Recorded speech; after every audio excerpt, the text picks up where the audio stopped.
বিসমিল্লাহির রহমানির রহিম। জাতীয় বিশ্ববিদ্যালয়ে অনার্স প্রথম বর্ষ অর্থনীতির একটি গুরুত্বপূর্ণ বিষয় মৌলিক গণিত। এই মৌলিক গণিতের প্রাথমিক স্থিতি ও বিশ্লেষণ অধ্যায় নিয়ে আমি আজ প্রাথমিক ধারণা দেওয়ার চেষ্টা করব। ধারাবাহিকভাবে এই অধ্যায়টি আমি আলোচনা করব। যদি আমার ক্লাসের সাথে থাকো তাহলে আশা করি প্রাথমিক স্থিতিও নিয়ে জাতীয় বিশ্ববিদ্যালয়ের পরীক্ষায় যে প্রশ্নগুলো এসে থাকে এই প্রশ্নগুলোর সমাধান ইনশাল্লাহ করতে পারবো। তাহলে শুরু করা যাক। তো ভারসাম্য কি? প্রথমত এই অধ্যায়ে ভারসাম্য নিয়ে বেশি আলোচনা করা হয়েছে। তো ভারসাম্য কি? অর্থনীতিতে আসলে ভারসাম্য হয় দুটি বিষয়ের উপরে। একটি হলো বাজার ভারসাম্য, আরেকটি হলো জাতীয় আয়ের ভারসাম্য। আমরা এই অধ্যায়ে বাজার ভারসাম্য এবং জাতীয় আয়ের ভারসাম্য ধারাবাহিকভাবে শিখব। তো বাজার ভারসাম্য কিভাবে হয়? বাজার ভারসাম্য হলো চাহিদা এবং যোগানের ভিত্তিতে যখন একটি নির্দিষ্ট দামে একটি নির্দিষ্ট পরিমাণ দ্রব্য সামগ্রী ক্রয় বিক্রয় হয় তখনই বাজার ভারসাম্য হয়। অর্থনীতিতে বিষয়টি এভাবে বলা হয়েছে যে দুটি বিপরীত শক্তি যখন একটি সমতায় রূপান্তরিত হয় বা একটি সমতা বিন্দুতে মিলিত হয় তখন তাকে বলা হয় ভারসাম্য। এখানে চাহিদা এবং যোগান দুটি বিপরীত শক্তি, কারণ চাহিদা হয় হচ্ছে ভোক্তার দিক থেকে আর যোগান হয় উৎপাদক বা বিক্রেতার দিক থেকে। তাহলে ভোক্তা এবং উৎপাদকের যখন একটি নির্দিষ্ট দামে যখন ভারসাম্য মিলিত হয় অর্থাৎ একটি বিন্দুতে যখন সমতায় আসে তখন সেটাকে বলা হয় ভারসাম্য। তো এই যে আমরা বাজার ভারসাম্য যে সংজ্ঞাটা এতক্ষণ শুনলাম, এই বাজার ভারসাম্যর সমতা কিভাবে হয় বা চাহিদা কিভাবে আমরা পাবো, যোগান কিভাবে পাবো, এই বিষয়টি একটু বোঝার চেষ্টা করি। তো চাহিদা কি? আমরা জানি চাহিদার তিনটি শর্ত রয়েছে। চাহিদা হতে হলে তিনটি শর্ত আছে, যে কোনো দ্রব্য পাবার আকাঙ্ক্ষা, দ্রব্য ক্রয়ের মতো অর্থ থাকতে হবে এবং অর্থ ব্যয় করার মতো ইচ্ছা থাকতে হবে, তাহলে তাকে বলা হয় চাহিদা। এখন চাহিদা কি কি বিষয়ের উপর নির্ভর করে? চাহিদা নির্ভর করে দ্রব্যের দামের উপরে, ব্যক্তির বা ভোক্তার আয়ের উপরে, পরিবেশ বা আবহাওয়া, রুচি অভ্যাসের উপরে, পরিপূরক দ্রব্যের দাম, পরিবর্তক দ্রব্যের দামের উপরে চাহিদা সাধারণত নির্ভর করে। তো এই নির্ভরশীলতার উপর ভিত্তি করেই চাহিদা অপেক্ষক সৃষ্টি হয়। চাহিদা অপেক্ষক কি? চাহিদা অপেক্ষক কথাটি বলতে হচ্ছে নির্ভরশীলতা। যেখানে চাহিদা যার যার উপরে নির্ভর করে চাহিদা গঠিত হয় তাকে বলা হয় চাহিদা অপেক্ষক। তাই সেখানে আমি বলেছি যেমন দামের উপরে চাহিদা নির্ভর করে, আয়ের উপর চাহিদা নির্ভর করে, পরিবর্তক পরিপূরক দ্রব্য দামের উপর চাহিদা নির্ভর করে, আবহাওয়া রুচির উপর চাহিদা নির্ভর করে। তো এইগুলো স্বাধীন চলক। তো এর উপরে চাহিদা নির্ভরশীলতাকে বলা হয় চাহিদা অপেক্ষক। এখন যদি আমি বলি যে চাহিদার অন্যান্য সকল অবস্থায় স্থির থেকে শুধু দামের উপরে চাহিদা নির্ভরশীলতাকে আমি ধরলাম যে শুধু দামের উপরে, এটা কোয়ান্টিটি অফ চাহিদা, চাহিদা নির্ভর করে শুধু দামের উপরে অন্যান্য সকল অবস্থায় স্থির থেকে, তাহলে চাহিদা অপেক্ষক হবে এটি। যেখানে দামের উপরে চাহিদা নির্ভর করছে এই জন্য এটাকে বলে চাহিদা অপেক্ষক। কারণ অপেক্ষক কথাটি বলতেই বোঝাই আমরা নির্ভরশীলতা, যেখানে স্বাধীন চলক হচ্ছে দাম পি আর অধীন চলক হচ্ছে চাহিদার পরিমাণ। তাহলে এই দামের উপরে চাহিদা নির্ভর করছে এই জন্য এটাকে বলা হয় চাহিদা অপেক্ষক। আশা করি চাহিদা অপেক্ষক কি এটা বুঝতে পেরেছ। এবার চাহিদার সমীকরণটা কি? কারণ এই অধ্যায়ে আমরা যে ভারসাম্য বের করব সেখানে চাহিদা সমীকরণের উপর ভিত্তি করেই চাহিদা এবং যোগানের একটি বাজার ভারসাম্য তৈরি করব। তো চাহিদা সমীকরণটা কি? চাহিদা সমীকরণটা একটু খেয়াল করো। চাহিদা সমীকরণটা গড়ে ওঠে এ মাইনাস বিপি, অর্থাৎ এখানে কিউডি বলতে বোঝাচ্ছে যে কোয়ান্টিটি অফ ডিমান্ড, অর্থাৎ চাহিদার পরিমাণ। এ কে বলা হয় ছেদক বা পরম মান। এ হচ্ছে ছেদক বা পরম মান। ছেদক কি? যদি কোনো দ্রব্যের দাম শূন্য হয়, শূন্য দামে যে পরিমাণ চাহিদা থাকে তাকেই বলা হয় ছেদক বা চাহিদার পরম মান। যে দাম যদি শূন্য হয়, শূন্য হওয়ার পরেও যদি কোনো পরিমাণ চাহিদা থেকে থাকে সেটাকেই বলা হয় ভোক্তার চাহিদা, এবং এটাই হলো ছেদক বা পরম মান। আবার এখানে দেখতে পাচ্ছি মাইনাস বি। মাইনাস বি দ্বারা আসলে বোঝায় চাহিদার ঢাল। ঢাল কি? স্বাধীন চলকের পরিবর্তনে অধীন চলকের যে পরিবর্তন হয় তার অনুপাতকে বলা হয় ঢাল। তো এখানে স্বাধীন চলক কি? দাম। দামের পরিবর্তনে চাহিদার পরিমাণের যে পরিবর্তন হয় তার অনুপাতকেই বলা হয় ঢাল। ঢাল দ্বারা আসলে বোঝা যায় কি, যে এই স্বাধীন চলক এবং অধীন চলকের মধ্যে সম্পর্কটা কেমন, এটা আসলে ঢাল দ্বারা বোঝা যায়। তো আমরা চাহিদার ক্ষেত্রে কি জানি? চাহিদার ক্ষেত্রে জানি দাম বাড়লে চাহিদার পরিমাণ হ্রাস পায়, আবার দাম কমলে চাহিদার পরিমাণ বৃদ্ধি পায়। অর্থাৎ দাম এবং চাহিদার পরিমাণের মধ্যে একটি বিপরীত সম্পর্ক রয়েছে, যেখানে দাম যদি বেড়ে যায় চাহিদার পরিমাণ কমে যাচ্ছে, অর্থাৎ একটি বৃদ্ধি আর একটি হ্রাস। তাহলে সম্পর্কটা কি? বিপরীত। আর এই বিপরীত সম্পর্ক হওয়ার কারণেই এই যে ঢাল বি, এই ঢালের আগে চিহ্ন হয় ঋণাত্মক। কারণ হলো স্বাধীন চলক এবং অধীন চলকের মধ্যে একটি ঋণাত্মক সম্পর্ক বিদ্যমান রয়েছে। আশা করি বিষয়টি বুঝতে পেরেছো যে ঢাল কি? স্বাধীন চলকের পরিবর্তনে অধীন চলকের যে পরিবর্তন হয় তার অনুপাত। অর্থাৎ ঢালকে আমরা বলতে পারতাম এভাবে, স্বাধীন চলকের পরিবর্তন। স্বাধীন চলক কি? দাম। তাহলে চাহিদার ঢালকে বলতে পারি যে দামের পরিবর্তন, আর এদিকে চাহিদার পরিমাণের পরিবর্তন। তাহলে দামের পরিবর্তনে চাহিদার পরিমাণের যে পরিবর্তন হয় তার অনুপাতকে বলা হয় চাহিদার ঢাল। তবে একটি কথা বলি, গণিতবিদরা আবার ঢালকে কি করেছে? স্বাধীন চলককে হরে বসিয়ে দিয়েছে। স্বাধীন চলক হর আর লব হচ্ছে অধীন চলক। এইটা গণিতবিদের মতে ঢাল, এটা গণিতবিদদের মতে ঢাল হচ্ছে এটা। কিন্তু অর্থনীতিবিদের মতে ঢাল হলো স্বাধীন চলক থাকবে লম্ব, স্বাধীন চলক হচ্ছে লম্ব অক্ষে অর্থাৎ লবে, আর হরে থাকবে হচ্ছে অধীন চলক। তাহলে অধীন চলকের পরিবর্তন এবং স্বাধীন চলকের পরিবর্তনের অনুপাতকে বলা হচ্ছে ঢাল। তো এখন এখানে মাইনাস কেন হয়েছে? দাম এবং চাহিদার মধ্যে একটি বিপরীত সম্পর্ক থাকার কারণে এই ঢালের আগে ঋণাত্মক চিহ্ন রয়েছে, অর্থাৎ মাইনাস চিহ্ন রয়েছে। আশা করি বিষয়টি বুঝতে পেরেছো। তাহলে এখন দেখো যে এই বি হচ্ছে ছেদক, যা শূন্য দামে চাহিদার পরিমাণ, আর মাইনাস বি যেটা, এটাকে বলা হয় ঢাল। মাইনাস কেন হয়েছে? দাম এবং চাহিদার মধ্যে একটি বিপরীত সম্পর্ক থাকার কারণে। আর পি হলো দাম। তাহলে এটাই হলো চাহিদার সমীকরণ। আশা করি বিষয়টি বুঝতে পেরেছো। এখন দেখো এই চাহিদা সমীকরণটা আর কতভাবে লিখতে পারতাম। আমি যদি এভাবে লিখতাম যে চাহিদা সমীকরণ 10 - 2p, এটাও চাহিদা সমীকরণ। যেখানে দেখো যে এই 10 বলতে হচ্ছে এ ছেদক, আর পি বলতে হচ্ছে বি বলতে হচ্ছে -2 বলতে হচ্ছে ঢাল, আর পি হচ্ছে দাম। দেখো তো এখান থেকে একটি বিষয় আমি বলেছিলাম, ছেদক কি? ছেদক হলো শূন্য দামে চাহিদার পরিমাণ। এখন দেখো তো এখানে যদি আমি বসিয়ে দিই যে দাম হচ্ছে 0, তাহলে দেখো তো শূন্য দামে চাহিদার পরিমাণ কত পাচ্ছি? 10। আর এই 10 মানে কি? 10 হচ্ছে এ, তাহলে এ হচ্ছে ছেদক। তাহলে শূন্য দাম, দাম যখন শূন্য হয়ে যাচ্ছে তখন চাহিদার যে পরিমাণটা পেয়ে যাচ্ছি এটাকে বলা হয় ছেদক। আশা করি বিষয়টি বুঝতে পেরেছো যে শূন্য দামে যে পরিমাণ পাওয়া যায় সেটাকে বলা হয় ছেদক। আর এখানে যে ঢাল, ঢাল বলতে বোঝায় দাম এবং চাহিদার মধ্যে কি ধরনের সম্পর্ক রয়েছে, এই সম্পর্কটার অনুপাত দেখায় এই ঢাল দ্বারা। এখন আমরা চাহিদা কি, চাহিদা অপেক্ষক কি, চাহিদা সমীকরণ কি, এটা আশা করি বুঝতে পেরেছো। তো আমাদের অঙ্ক করতে গেলে এই চাহিদা সমীকরণটা লাগবে a - bp। ঠিক আছে? প্রাথমিক স্থিতিও বিশ্লেষণের যেখানে বাজার ভারসাম্য যদি করতে হয় তাহলে আমার এই সমীকরণ সম্পর্কে ধারণা থাকতে হবে। এবার চলে আসি যোগান, কারণ ভারসাম্যের জন্য চাহিদা এবং যোগান দুটি প্রয়োজন রয়েছে। আমরা চাহিদা জেনেছি, এবার আমরা যোগান দেখব। যোগান কি? আমরা জানি যোগান কি? যোগান হলো একটি নির্দিষ্ট সময়ে একজন উৎপাদক বা বিক্রেতা একটি নির্দিষ্ট দামে যে পরিমাণ দ্রব্য সামগ্রী বা সেবা বিক্রয় করতে প্রস্তুত থাকে তাকে বলা হয় যোগান।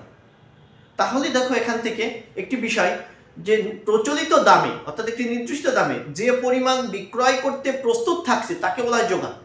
আর ওই প্রচলিত দামে যে পরিমাণ বিক্রি করতে প্রস্তুত থাকে না একজন উৎপাদক বা বিক্রেতা তাকে বলা হয় মজুদ। অর্থাৎ দ্রব্য উৎপাদিত হয়েছে কিন্তু প্রচলিত দামে বিক্রি করতে প্রস্তুত না, এটাকে বলা হয় মজুদ। আর প্রচলিত দামে যদি বিক্রি করতে প্রস্তুত থাকে তাহলে সেটাকে বলা হয় যোগান। তো এখন দেখো যোগান কিসের উপর নির্ভর করে? যোগান নির্ভর করে ওই দ্রব্যের দামের উপরে। মানে কোনো একটি দ্রব্যের দাম বাড়লে যোগান বাড়বে, দাম কমলে যোগান কমবে। তাহলে যোগান নির্ভর করছে দামের উপরে।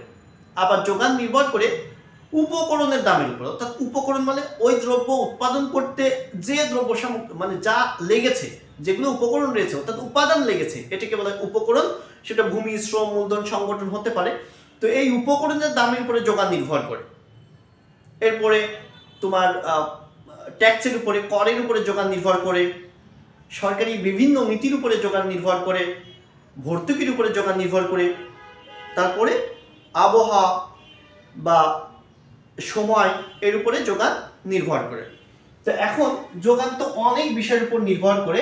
তো যোগানের এই সকল বিষয় স্থির রেখে শুধু দামের উপরে যদি আমি যোগানের নির্ভরশীলতা দেখাই, যে শুধু দামের উপরে যোগান নির্ভর করে, তাহলে আমি এখান থেকে যে অপেক্ষকটা পাবো এটাকে বলে যোগান অপেক্ষক। অর্থাৎ অন্যান্য সকল বিষয় স্থির থেকে শুধু দামের উপরে যোগানের নির্ভরশীলতাকে বলা হয় যোগান অপেক্ষক। তবে হ্যাঁ, অন্যান্য সকল বিষয় দিয়েও যোগান অপেক্ষক তৈরি হতে পারে, যে যোগান যার যার উপরে নির্ভর করবে ওই সকল বিষয় নিয়ে যোগান অপেক্ষক তৈরি হয়। কারণ অপেক্ষক বলতে বোঝায় নির্ভরশীলতা, যেখানে দামের উপরে যোগানের নির্ভর করাটাকে বলা হয় যোগান অপেক্ষক। তো দেখো তো, চাহিদা এবং যোগান দামের সাথে যেমন ঋণাত্মক সম্পর্ক ছিল, যোগান এবং দামের সাথে আছে ধনাত্মক সম্পর্ক। কারণ হলো, খেয়াল করে দেখো, যোগান যদি বাড়ে, দাম যদি বাড়ে, দাম হলে স্বাধীন চলক, দাম যদি বাড়ে তাহলে যোগান বাড়বে, আবার দাম যদি হ্রাস পায় তাহলে যোগান কমে যাবে। তাহলে দাম এবং যোগানের মধ্যে সম্পর্কটা কি আছে? ধনাত্মক সম্পর্ক। কারণ ঊর্ধ্বমুখী হলে দুটি ঊর্ধ্বমুখী, নিম্নমুখী হলে দুটি নিম্নমুখী। এই জন্য বলা হয় যোগান আর দামের মধ্যে রয়েছে একটি ধনাত্মক সম্পর্ক। তো আমরা দেখতে পেলাম যোগান অপেক্ষক। যোগান অপেক্ষক আমরা কি বলতে পারি? অন্যান্য সকল বিষয় স্থির থেকে শুধু দামের উপরে যোগানের নির্ভরশীলতাকে বলে যোগান অপেক্ষক। আবার এটাও বলতে পারি যোগান যে যে বিষয়ের উপর নির্ভর করে ওই সকল বিষয় উল্লেখ করে বলতে পারি তার উপরে যোগানের নির্ভরশীলতাকে বলা হয় যোগান অপেক্ষক। তো আমি সংক্ষেপে বলি, অন্যান্য সকল বিষয় স্থির থেকে শুধু দামের উপরে যোগানের নির্ভরশীলতাকে বলা হয় যোগান অপেক্ষক। আশা করি যোগান অপেক্ষকটা বুঝতে পেরেছো। চাহিদার মতোই, চাহিদা অপেক্ষক যেমন দামের উপর চাহিদা নির্ভর করে, তেমনি যোগান অপেক্ষক যে দামের উপরে যোগান নির্ভর করে, এটাকে বলা হয় যোগান অপেক্ষক। এখন আমার কি লাগবে? যোগানের সমীকরণ লাগবে। তো যোগান সমীকরণটা কেমন হয় একটু খেয়াল করো। যোগান সমীকরণটা আসলে তিন প্রকার হতে পারে, তিন ধরনের যোগান সমীকরণ হতে পারে। এখানে মাইনাস সি প্লাস ডিপি হতে পারে, সি প্লাস ডিপি, আবার হতে পারে শুধুই ডিপি। এখানে দেখো যে মাইনাস সি কি? মাইনাস সি ওই চাহিদার এর মতো অবস্থা, যেটি একটু পরম মান বা ছেদক, যেখানে শূন্য দামে যে পরিমাণ একজন উৎপাদক বা যোগানদাতা যোগান দিতে প্রস্তুত থাকে। তো হতে পারে কি, যে শূন্য দামে একজন বিক্রেতা ঋণাত্মক পরিমাণ, অর্থাৎ বাজারে কোনো যোগান দিতেই চায় না, ঋণাত্মক, আরো যোগান বাজার থেকে উঠিয়ে নিচ্ছে, তাহলে এটাকে বলে মাইনাস সি, ঋণাত্মক। শূন্য দামে ঋণাত্মক যোগান দেয় একজন উৎপাদক বা বিক্রেতা। আবার হতে পারে কি, শূন্য দামে সে কিছু পরিমাণ যোগান দিচ্ছে, ফ্রি দিচ্ছে মানুষকে, এটাই সেই সি, যে ফ্রি কিছু মানুষকে দিল, শূন্য দামে যোগান আর থাকলো, তাহলে সেটাকে হলে প্লাস সি। আর এখানে হলো দাম শূন্য হলে বাজারে সে কিছুই দিবে না, আবার বাজার থেকে কোনো কিছু তুলেও নিবে না, অর্থাৎ যোগান শূন্য, এখানে পরম মান নেই, এখানে কোনো পরম মান নেই। তাহলে এই তিন প্রকার যোগান সমীকরণ হতে পারে। তবে সাধারণত আমরা এই প্রথম প্রকারের যোগান সমীকরণের ব্যবহার দেখতে পাবো। তবে এই দুইটা যোগান সমীকরণ যদি আসে তাহলে ভয় পাওয়ার কিছু নেই। আমরা এই দুইটাও জেনেছি যে এটাও যোগান সমীকরণ হতে পারে, যেখানে মাইনাস সি হচ্ছে পরম মান আর ডি হলো ঢাল। তো এই যে এই ডি যে ঢাল, এই যে এখানে যেমন মাইনাস বি ছিল ঢাল, আর এখানে প্লাস ডি ঢাল। কেন প্লাস? কারণ হলো দাম এবং চাহিদার পরিমাণ, যোগানের পরিমাণের সাথে এখানে ধনাত্মক সম্পর্ক থাকার কারণে ঢালের আগে এখানে চিহ্ন হয়েছে প্লাস, আর এখানে চাহিদার ক্ষেত্রে দাম এবং চাহিদার পরিমাণের সাথে ছিল ঋণাত্মক সম্পর্ক, এই জন্য তার ঢালের আগে চিহ্ন হয়েছে মাইনাস। আশা করি বিষয়টি বুঝতে পেরেছো। তো এখানে ঢাল বলতে কি বোঝায়? ঢাল বলতে বোঝায় দামের আপেক্ষিক পরিবর্তনে, দামের পরিবর্তনে আপেক্ষিক পরিবর্তন কথাটা এখানে হবে না, এখানে হবে যে দামের পরিবর্তনে যোগানের যে পরিবর্তন হয় তার অনুপাতকে বলা হচ্ছে ঢাল। তো তাহলে এখানে আমরা দেখতে পেলাম পজিটিভ ঢাল, এখানেও পজিটিভ ঢাল, এখানে পজিটিভ ঢাল। ঢাল তিনটি যোগানের তিনটি সমীকরণেই রয়েছে। পার্থক্য কিসে? পার্থক্য শুধু এই পরম মানে, এই যে ছেদকের। তো পরম মান কি? পরম মান হলো দাম শূন্য অবস্থায় যদি একজন বিক্রেতা বা যোগানদাতা প্রচলিত যে দ্রব্য রয়েছে সেই দ্রব্য যদি বাজার থেকে তুলে নেয়, সাধারণত এটাই করে যে শূন্য দামে সে আর বিক্রি করবে না, যদি তার যোগান থাকেও সেখান থেকে সে তুলে নিবে, এই জন্য মাইনাস সি। আর যদি সে কিছু পরিমাণে ফ্রি দেয় যে শূন্য দামে, সেটা হলো প্লাস সি। আর কি হতে পারে? যে সে বাজার থেকে তুলেও নিবে না প্রচলিত যে দ্রব্যটা রয়েছে, এবং ফ্রি কিছু দিবেও না, তাহলে শুধুই ডিপি অর্থাৎ ঢাল থাকবে। তো সাধারণত এই প্রথম প্রকারের যে যোগান সমীকরণ আছে এই সমীকরণের উপর ভিত্তি করে আমরা প্রাথমিক স্থিতি ও বিশ্লেষণের বাজার ভারসাম্য সৃষ্টি হয়। তাহলে আমরা এখন দুটি সমীকরণ সম্পর্কে ধারণা পেয়ে গেলাম। তার প্রথমটা হলো চাহিদা সমীকরণ আর দ্বিতীয়টা হলো যোগান সমীকরণ। তাহলে এই চাহিদা সমীকরণ আর এই যোগান সমীকরণের উপরে আমরা বাজার ভারসাম্য দেখব। তোমরা দেখতে পাচ্ছ যে দুটি সমীকরণ রয়েছে এখানে, একটি হলো চাহিদা সমীকরণ a মাইনাস বিপি কিভাবে হয় এটা আমি বুঝিয়ে দিয়েছি, আর একটি হচ্ছে যোগান সমীকরণ মাইনাস সি প্লাস ডিপি, এটাও আমি বুঝিয়ে দিয়েছি। তো এখানে সমস্যাটা কি, ভারসাম্য দাম ও পরিমাণ এই দুটি সমীকরণ থেকে বের করতে হবে। তো এই দুটি সমীকরণ থেকে বাজার ভারসাম্য বের করার জন্য আমরা কি করব, বাজার ভারসাম্যের যে বিষয়টি এই বিষয়টি নিয়ে এসে আমরা এখানে সমাধান করব। তো আমরা প্রথমে একটি সমাধান করব, এর জন্য লিখে নিই যে সমাধান। তো আমরা কি জানি, আমি ক্লাসের শুরুতেই আমি একটি সংজ্ঞা দিয়েছিলাম যে বাজার ভারসাম্য কি, বাজার ভারসাম্য হলো একটি নির্দিষ্ট দামে যখন চাহিদা এবং যোগানের পরিমাণ সমান থাকে তাকে বলা হয় বাজার ভারসাম্য।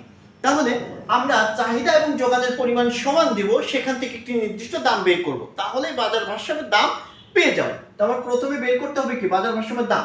বাজার ভারসাম্যের দাম বের করতে হলে চাহিদা এবং যোগান ভারসাম্যের ক্ষেত্রে সমান হয়, এটি আমি সংজ্ঞাতেই জেনেছি, আর আমি এটা থেকে বাজার ভারসাম্য বের করব। তাহলে লিখে নিব যে আমরা জানি ভারসাম্য অবস্থায়, যে আমরা জানি বাজার ভারসাম্য অবস্থায়, তাহলে বাজার ভারসাম্য অবস্থায়, বাজার ভারসাম্য অবস্থায় কি হয়, বাজার ভারসাম্য অবস্থায় চাহিদা সমান সমান যোগান হয়। তাহলে বাজার ভারসাম্য অবস্থায় চাহিদা সমান সমান যোগান হয়। তাহলে এখন দেখো তো চাহিদা মানে কি, চাহিদা হচ্ছে কিউডি আর যোগান হচ্ছে কিউএস। এখন মান বসিয়ে দিই, চাহিদা সমীকরণে মান বসিয়ে দিই, কিউডি বলতে এ মাইনাস বিপি আর যোগান কি আছে মাইনাস সি প্লাস ডিপি। আশা করি বিষয়টি বুঝতে পেরেছো যে বাজার ভারসাম্য অবস্থায় আমরা কিন্তু জানি চাহিদা সমান সমান যোগান হয়, এটা বাজার ভারসাম্য অবস্থায় হয়। তো এখন চাহিদা কিউডি আর যোগানের কিউএস, এখন চাহিদার যে কিউডি সমান সমান এ মাইনাস বিপি আর যোগান সমান সমান minus C plus DP, just মান বসিয়ে দিয়েছি। আশা করি বিষয়টি বুঝতে পেরেছো। এখন কি করতে হবে, যে বাজার ভারসাম্য দাম বের করতে হবে। এর জন্য দাম যেগুলো আছে, দাম অর্থাৎ পি যেখানে যেখানে আছে এগুলো কি করব, বাম পাশে নিয়ে যাব, আর বাকি কনস্ট্যান্ট ভ্যালুগুলোকে ডান পাশে নিয়ে যাব। তাহলে এখানে কি থাকলো, মাইনাস বিপি, আর এ পাশ থেকে এ পাশে এই ডিপি চলে আসলে কি হবে, মাইনাস হবে, আর এখানে হবে কি মাইনাস এ মাইনাস সি, কারণ এই যে এ প্লাস আছে এ পাশে যে কি হবে, মাইনাস হবে।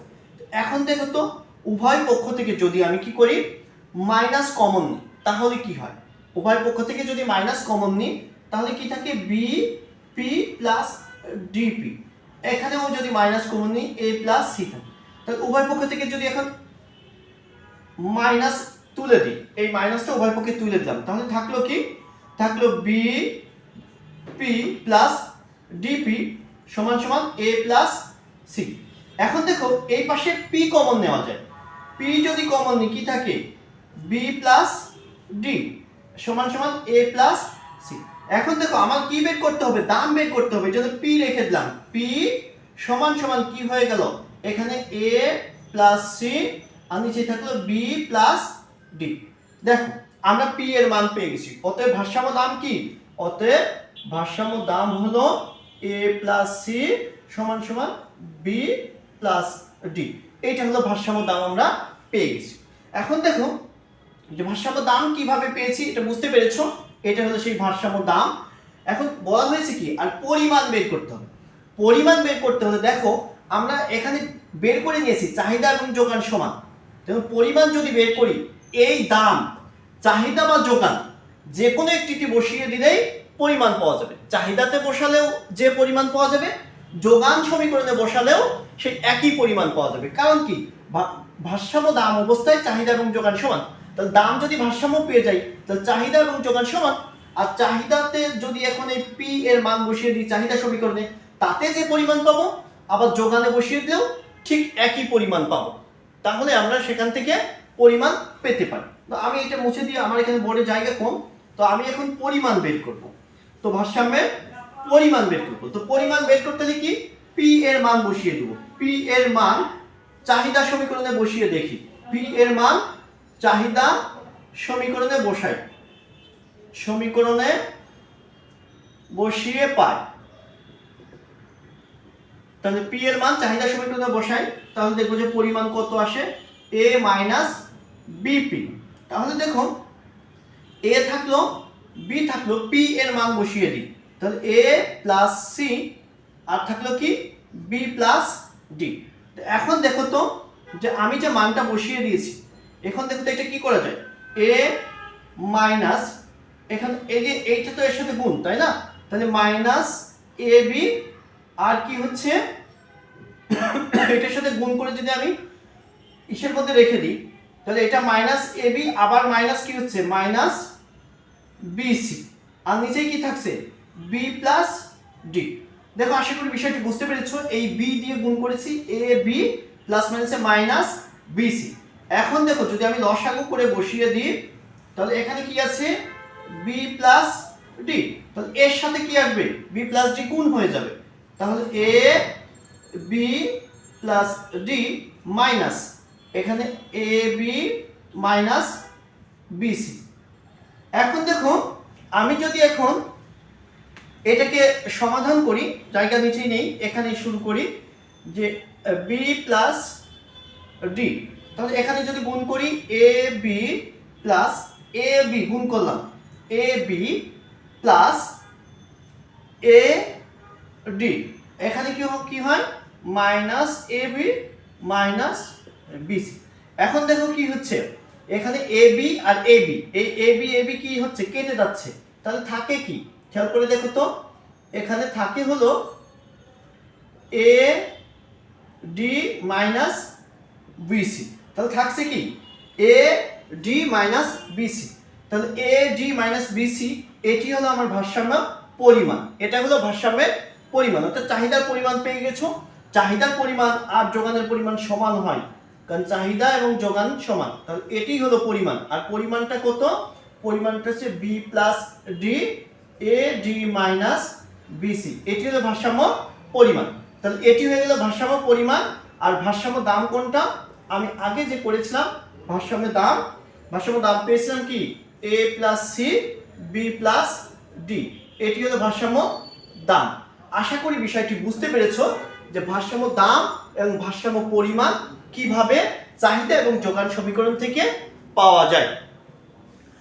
তো ধারাবাহিকভাবে আমি প্রাথমিক স্থিতি ও বিশ্লেষণের সকল বিষয় নিয়ে আলোচনা করব।